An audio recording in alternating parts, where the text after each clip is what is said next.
guys, so as you guys saw, the car is now in this back corner, and this garage is pretty big. It is.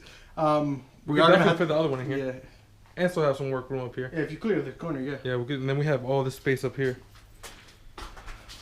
But as you can see, we got everything that we got to prep and paint back here. So what do we got there? What do we got to do? We got the passenger side door, the hatch, the rear bumper, the wing.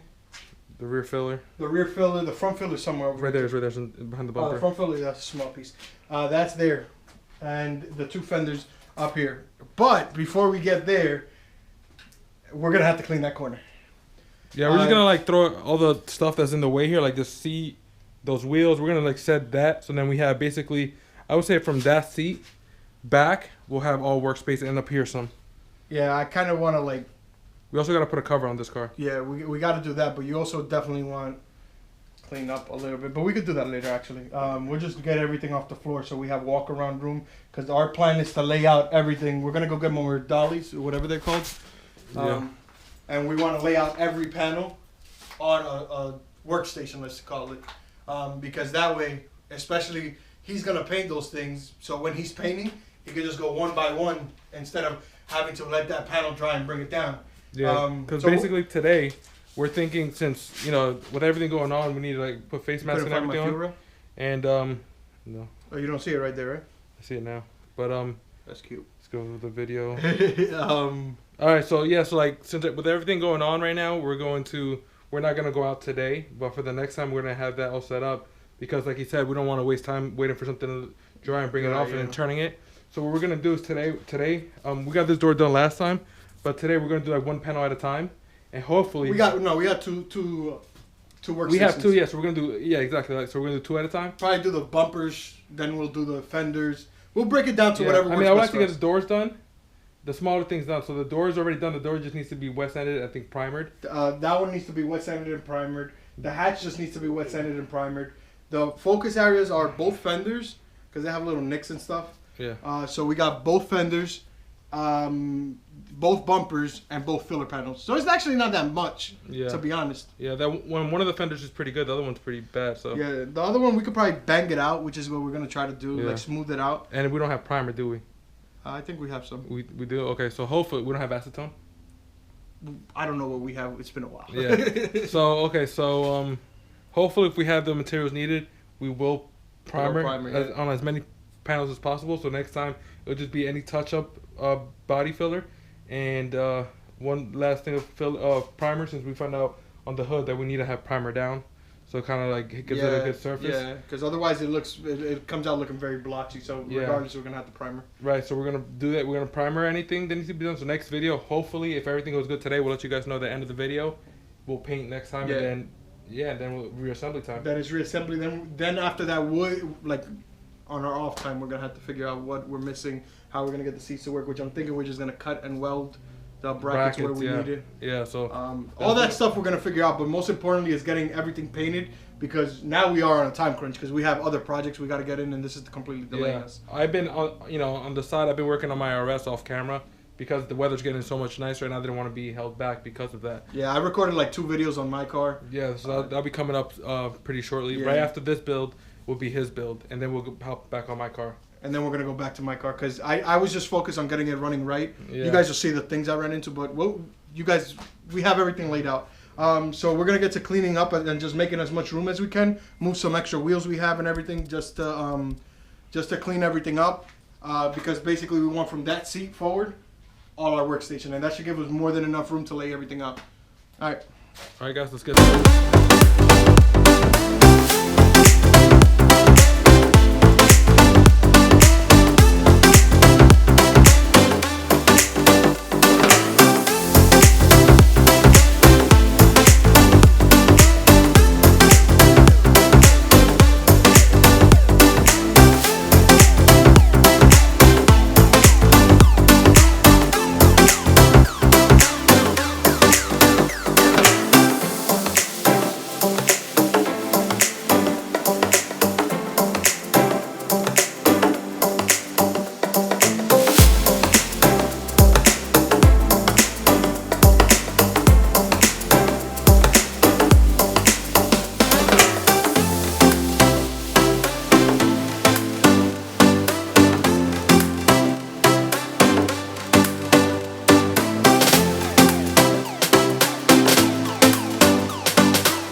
as you guys saw, we got the bumper, the front bumper, the front filler panel, and the hatch. We did all we worked on those. The hatch came out fine. That one's ready to be probably like a little bit of sanding with a higher grit, and then just primering it. There may be some areas. The filler panel needs also a little bit of sanding, but with a higher grit, because it's just like the old paint is brittle and it's cracking. So we're just gonna take over that. So we're just gonna hit it with like a higher grit just to smoothen it out, so we could primer it and paint it. Yeah. And then you want to talk about the bumper and the fenders? With the bumper, so we were stuck in between two things because the DX models come with black bumpers, and then the higher models, the SI, the SIR, which is Japanese, they come with fully painted bumpers, which is just a black molding with the red pinstripe through it. So I don't know. I think we're gonna go the route the whole bumper gets painted aside from that molding. Yeah. With the red pinstripe through it, so that's gonna be a little fun to do. Yeah. The bumper itself, it's not in the greatest condition, but we're just gonna kind of like sand down what we can with like a pretty light grit, so it doesn't scuff because plastic doesn't, you can't work with it the same way as metal. So we're gonna scuff it. We're gonna hit it with the higher grit sandpaper, so that way it just kind of smoothens any like flare ends and stuff like that. Yeah. And then we're just going to mask it and paint it and leave the molding for last. So essentially the whole bumper's gonna get painted, then we'll go back, tape everything off, paint the molding black, and then after that, once that cures, we're gonna do the red pinstripe. Right. So that's a process of its own. Then the fenders. Mm-hmm. Let's go over here. You can send this one. Yeah? Send this one. So we were just looking at the fender. We didn't notice a lot of things before because it had black spray paint on it. But the moment we started working on it, we just started hitting some of the edges. It's all corroded. It's rusted and pitted. Down here, there's a dent, which we saw that, but we... Yeah, it doesn't matter, but, like, this thing is missing here. Yeah, that's like a bolt supposed to go through there. They got rust there, and then it's also rotting from the inside out, which is right here. Yeah, look at this. We didn't even look at that, but we're going to have to cut this little thing off and make sure that's treated properly, like we did with the roof and everything else. Yeah, so, I mean, it sucks because now we know we're going to need more room. Now we know it's going to take more time for these fenders. And the options we had between fenders was like... Yeah, I mean, we could have bought new fenders and it would have been a couple $100, but we decided to buy a parts car, so here we are. At this point, it would have 100% been cheaper to buy all the parts. Not even cheaper. It probably would have been the same amount of money, but it would have been more efficient. Yeah. Yeah, we wouldn't have to be doing this. We would have just scuffed with the scuff pad, scuffed the bumpers with the scuff pad and painted them. Yeah, so we're learning a lot. Not even primer them. Yeah, it's like our first time. So like we keep saying, we're learning through this whole process. So next time we come around this, don't cheap out. Buy new parts. Yeah, that too. Well, we didn't cheap out. We thought it was making our Lego. We cheaped out. Okay. We definitely cheaped out, because I was like, we could take all we need from this and then still sell the car and make our money. So, I mean, I'm still going to make the money back, but we kind of didn't win much with this. So, I mean, that is what it is. We're going to... All right, guys.